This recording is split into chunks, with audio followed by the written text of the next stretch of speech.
Hello, everyone. Welcome back to the Shintaro Higashi Show with Peter Yu, the Peter Yu. He's been away for a long time. He was in Korea, some surgeries. He looks like a K-pop star now. Yeah, I'm trying to, get into the K-pop business. I heard it's pretty hot these If days. you're listening and not Yeah. watching this on a video platform, his forehead is shiny. His hair looks full. I don't know how they did that, but Peter looks amazing. You look like you're 20 years old again. Oh man, I mean, Yeah, it's amazing the medical technology in Korea. yeah. I got to go to Korea. Get these Yeah. like wrinkles taken care of on the forehead. Oh yeah, that's That's easy, man. That's yeah. not even an operation. Dude, Let me that's tell you. the dead giveaway for age when you have the forehead wrinkles. I don't really have the crow's feet yet. Like if I Mm-mm. smile, I got it, but Oh, like it's not there when I'm not smiling, so it's good. that's easy stuff, man. Like it's 30-minute in and out. And, Nothing yeah, in and out. yeah, Anyway, well, yeah, I'm back now. I yeah. spent Welcome back. 3 weeks with my family, went to Japan and everything. And spent a lot of time in You Korea. did not grapple, correct? No, I couldn't. What was Too busy, and I was forbidden by the doctor. Your hair looks great though. All right, thanks, man. It'll grow out. Just to clarify, I got a transplant, so Yeah. yeah, I'm trying to normalize it. I've been telling everyone it's not something I don't want to, Yeah. There's hide no it or shame in that. anything. Yeah. Like They a take your lot of pubes and then put it on the head, right? yeah, they basically that's what it is. So a lot of soccer players get Yeah. it over the summer because they're off then, and now, Oh yeah, yeah. yeah. Makes So sense. I was kind of, and you're very public about it these days. So I Yeah, was that's like, good. I'm That's just right. gonna do it. Normalize this stuff. Yeah, Yeah. exactly. God So bless you. if you are struggling, not you don't have to get it, but if you want to, Uh, it's pretty good now. So there's that, and then quick shout out to Levon and Jason, our biggest sponsors. Thanks for funding my transplant. Jesus I'm just kidding. Christ. I'm just kidding. Yeah. Yeah, yeah. Oh my Well, God. thanks for Pretty for funny. all the help and sponsorship. Yeah, Yes. it What are we means a talking lot to. about today?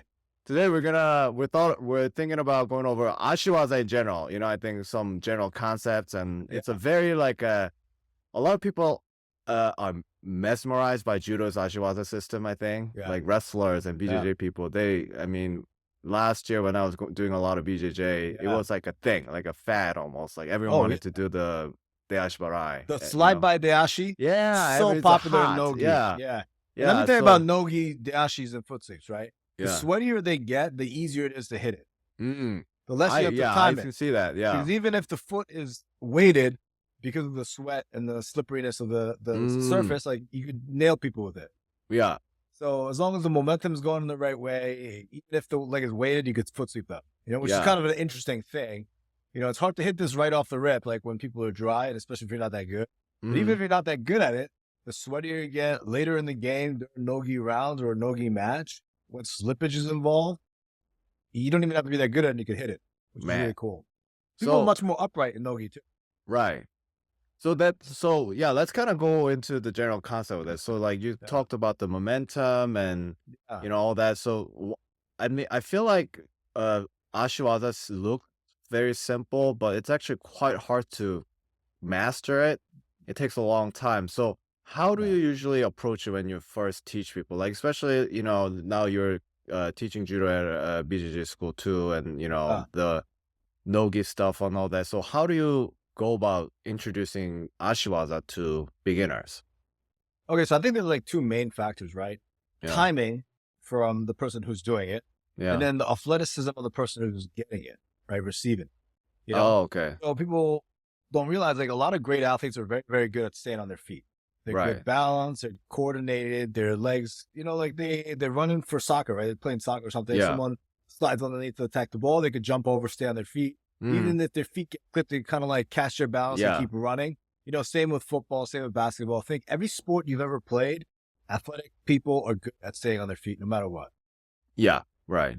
So, but if you get like a very drunk person, like when you're like bouncing at a nightclub or something and someone's really drunk, it's very easy to footsie somebody, Mm-hmm. right? Because their coordination's off, their balance is off. And if the person's not very athletic, it's a lot easier to take those guys down with foot sweeps too.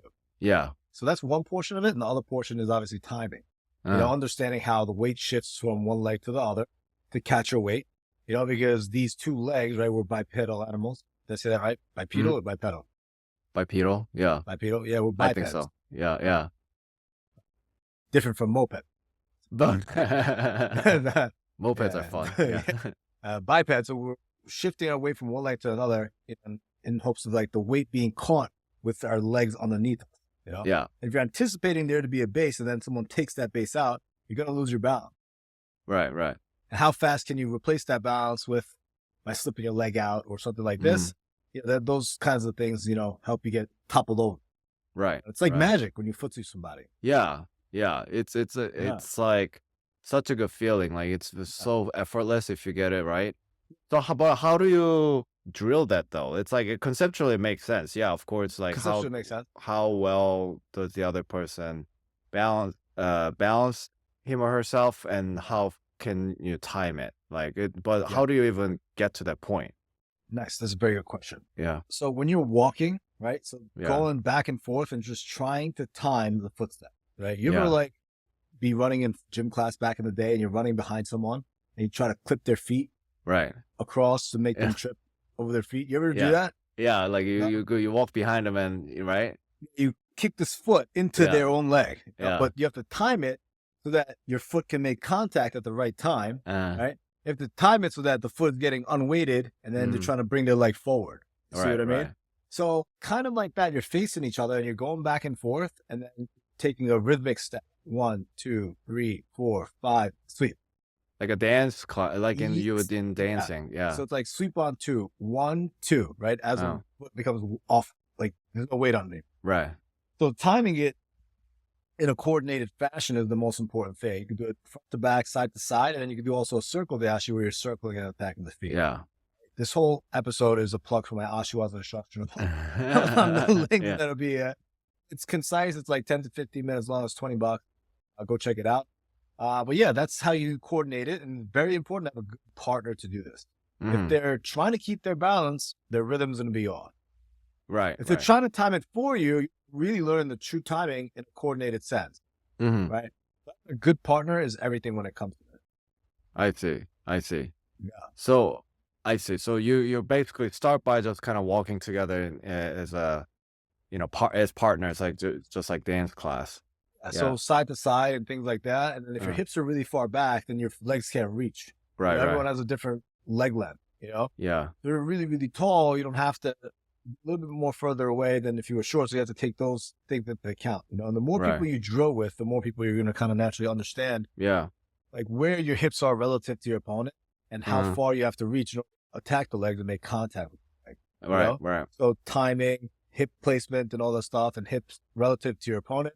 All these things play like a factor, and you could train on this too. That's the beauty of it. I think that your point about hip position is actually very interesting, because what I noticed when I was training a lot of BJJ, a lot of people are trying to do the foot sweeps, but they're kind of hunched over, so they're sweeping. The sweeping action wasn't as strong. I don't know if I'm describing it correctly, Yes. but yeah.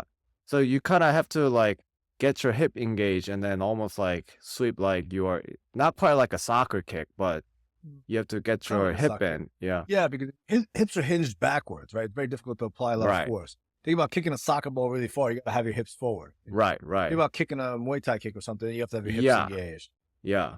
So there's sort of like a little bit of an interplay if you're doing no-gi stuff or even shooting on the legs, like faking the shot, and then the person changing levels, threaten the front headlock, snap down, front headlock, snap down. So they're much more upright now. Because they don't want to get, guillotine choked or snap down if you're in a wrestling context. So now they're taking more of an upright position. You know what I mean? And now your hips are much closer relatively, and you can access their feet a little bit more. Yeah. Oh, that's an interesting trend, because does that not happen in gi BJJ? Like, it does. Yeah, you snap them down, they start posturing. The problem with gi BJJ is, a lot of people just pull guard. Once you're able to connect, right, it's easy to pull guard, and it's very sticky. Yeah, you can pull guard in no-gi as well, but it's a little bit different. I see. Yeah. So it's kind of a sidetrack, but would you not recommend working on Ashi Waza if you're focusing on gi BJJ? I mean, that wouldn't be the first thing, right? Knowing how to pass properly or retain guard. I think, if you're doing BJJ, those are more important skills to have. I see. If you don't have any jiu-jitsu basics and you're just working on foot sweeps, you'd probably be better off just doing judo. Right. You want to do stand Yeah. up. I think with jiu-jitsu, because, you could develop a very sophisticated Ashi Waza game, foot sweep game, but the moment they pull guard, all that stuff's kind of out the window, right? Because now I you have to see. enter into a new position, which is a ground position, open guard or close, whatever it is, The- So you don't get the best ROI on your time. right. And since judo, a lot of the guys are very, very, sophisticated in the way they attack and defend. Mm. So you can play this much more sophisticated stand-up game. Yeah. So like different reactions, the proper reactions, all the different lines of defenses that you may encounter, you can kind of take advantage of it and exploit it from like a strategical standpoint. Right. But if you're doing jiu-jitsu and these guys don't have any of those reactions, like for instance, if they've never seen a turn throw, and then you fake the turn throw, they're not really going to react because they don't know that the risk is getting bumped. Yeah. Yeah. So like if you want to like go, chest to chest, upper body, fake a turn throw and they try to back out and then you hit a dashi, that's wonderful. But if you take a turn throw, they don't react, like they're still pushing into you, now that same dashi is not there. Might as well just go for a turn throw then. Yeah. You just keep You know what I doing, mean? Yeah. So, but I gotta tell you, like even with jiu-jitsu, like as you're doing it and then as you're competing, being a threat on your feet, it's a big one. People look at you Right. differently. People are much more likely to pull guard. If you're very good at top game, if they pull guard, that's great because your top game is amazing. Yeah. I think it's worth learning, even if you're doing BJJ. Right. There's a lot of this stuff in wrestling. Obviously, judo, that's where the majority of the stuff I learned from, Yeah. So, yeah, it's pretty good stuff. But nogi is a different story, you're saying, because you can't really pull guard. I mean, what happens? Because you can pull No, guard. you could definitely still. pull guard, but like Yeah. with gi, you could like have a collar sleeve and then pull guard, right? The moment yeah, you're more control, within yeah. touching distance, Yeah. you could grab a sleeve and pull guard. And Yeah. now it's stuck, where you're stuck there. And they throw their leg over for a lasso or whatever it is. Yeah. With no gi, you can't just like touch them and then pull guard, right? Because, there's rules against that kind of a thing. You kind of have to have like okay. I mean, maybe you can. I'm not like a Right. no gi rules expert. Yeah. It depends on the rule set, depends on the Yeah. organization that's running it. But with gi, it's a lot stickier, Right. That's why it makes it so hard to like shoot in. Mm. Because within reach, within arm's reach, someone grabs you now, that post is not going anywhere. Mm. As opposed to if they're doing that same post with their open hands on your shoulder, you could obviously pop it off and shoot underneath the arms, right? Mm. If they're grabbing the gi, Right. you can't just pop it off, Right. And then when So- you're grabbing the gi, you have a lot of control and you can pull them to time foot sweeps. Mm. Pull their head down a lot more, right? With no gi, the moment they back out, now you can't really force them to move a certain way. Right. You right. could feint the shot, then you could work the head a little bit. But if they're out of like just a little bit out of arm's reach, like if your arms are extended, you can't make the same purchase on their upper body to force their legs to move a certain way. Right. If that makes any sense, yeah.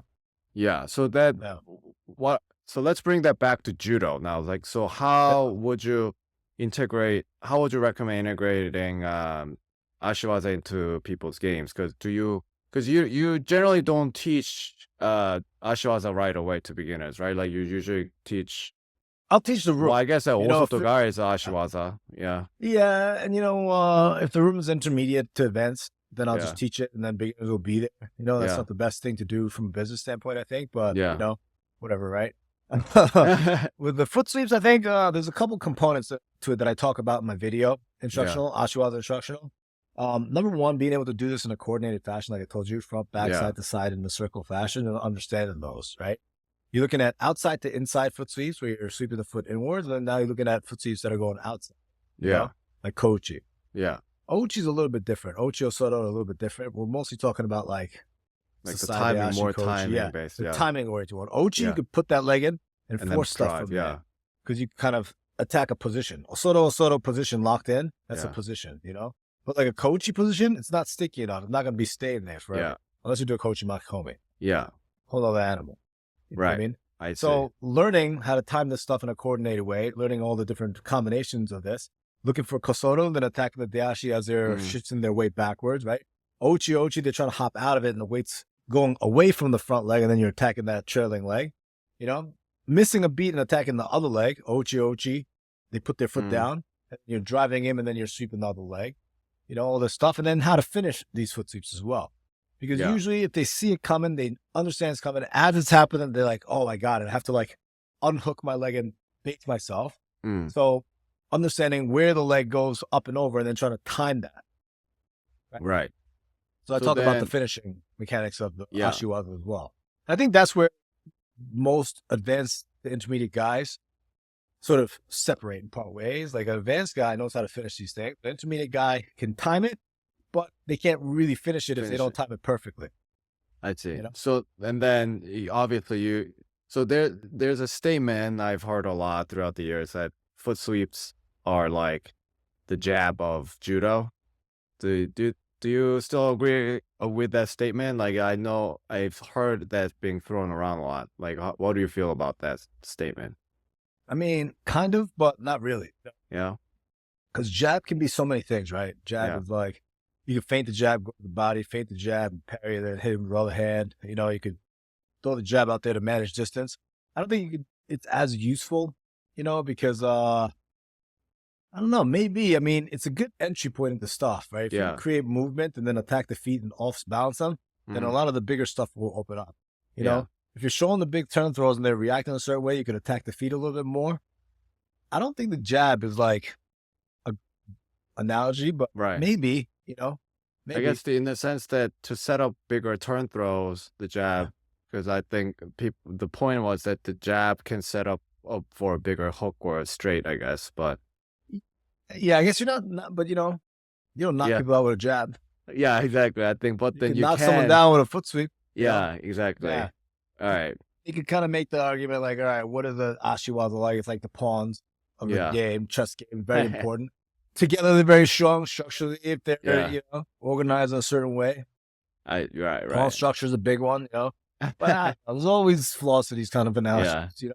But yeah, maybe In certain I wouldn't sense, go yeah. too literal or take that, you know, I take it with a grain of salt. Yeah, okay, Yeah. fine. Jab, foot sweeps are like jabs in judo. Great, but Right. you know, use So we've been focusing a lot on the feet, you know, how the legs and, you know, the lower body should work with Ashiwaza. But personally, I think how you control the upper body while you're performing on Ashiwaza is also important. Not very much so.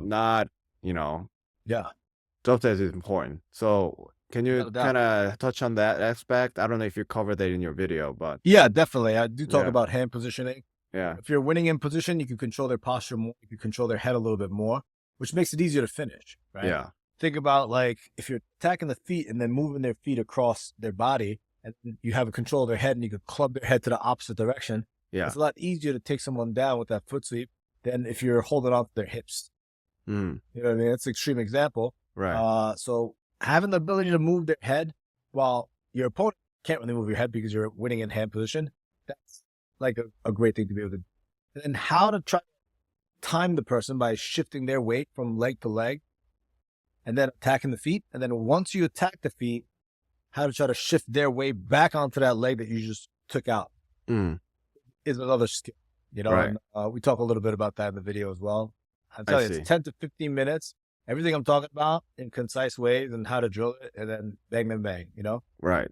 So it's pretty cool. Nice. Yeah. Check it out, there's- guys. Yeah, check it out. There's also like you could do attack the feet in a way where you don't have to time it as much when there's weight on the leg too, Yeah. you know? So we talk a little bit about the Like the sticker sticky- foot dashi. sticky foot yeah, dashi, that's yeah. what some people call it. And some people also I like to call it the heel hook dashi because you're like heel hooking the guy. You know, a little bit more dangerous. But you know, this is much more common in right versus left. Yeah. And right versus left is amazing because you're attacking leg. Essentially, you're pointing at each other. It's so close, right? So Right. you have to be able to attack that lead leg somehow.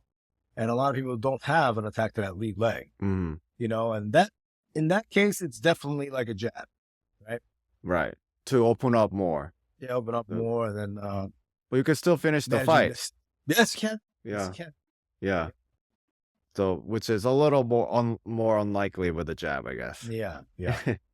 All right. Well, I think that was a good overview of the Ashiwaza. And if you guys want more visual aid and, you know, more details on how to practice and execute these throws, check out Shintaro's new instructions. Where can people find that? I mean, honestly, you don't even have to buy the instructors. I've done so many Ashiwaza videos on YouTube. Yeah. So if you type in Shintaro Higashi, foot sweeps, Ashiwaza, you Right. have tons of videos, right? But the thing about that is that it's all free, you know, and the links are probably linked there. but it's not as concise and it doesn't follow sort of a flow to understand the whole right. picture. Like I teach this one foot sweep, I teach that one foot sweep, I teach this combination to hit this foot sweep. Yeah. That's not very helpful because you may not get those reactions. Mm, Understanding conceptually how to do it from beginning to end, and then making your own timing and making your own methodology of attacking right. the feet in conjunction with the judo that you already do. That's where you're going to get the most bang for your buck, and that's what this video is about. Biggest ROI. Yeah. We Based love on ROI, ROI. so check out ROI. Yeah. All right, guys. Yeah. Anything else? No, thank you guys for Yeah. listening. Peter, good to see your face again. Yeah. Great seeing you again. And, it's good to be back. And we'll see you guys in the next episode.